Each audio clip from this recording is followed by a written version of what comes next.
păpădii. Acolo, până și străzile purtau nume de flori. Strada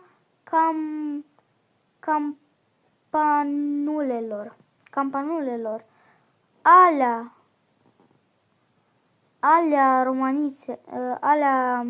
romanițelor, bulevardul albăstrelelor.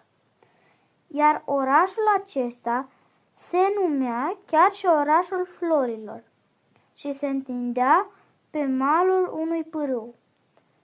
Piticii îl numiseră pârâul castraveților, pentru că pe malurile lui creșteau mulți castraveți.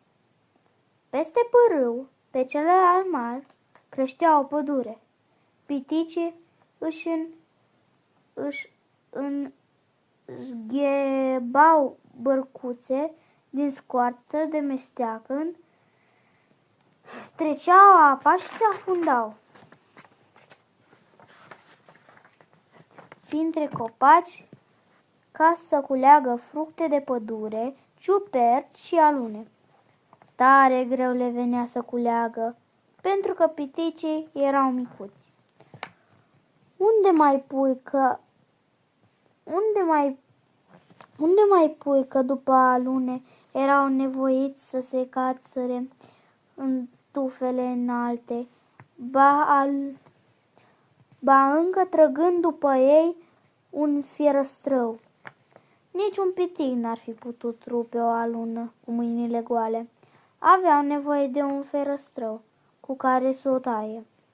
Și ciupercile tot cu fierăstrăurile tăiau. Mai întâi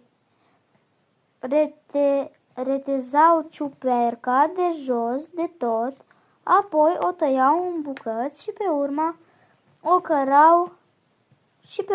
cărau până acasă, bucată cu bucată.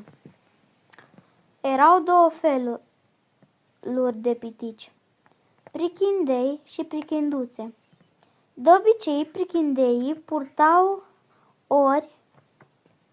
ori pantaloni lungi, ori pantalonași scurți, cu bretele, în vreme ce prichinduțelor le plăcea să se îmbrace în rochițe cu felul de modele vii și colorate. Prichindeilor nu le plăcea de fel să-și bată capul cu pieptănatul și de aceea se tundeau scurt.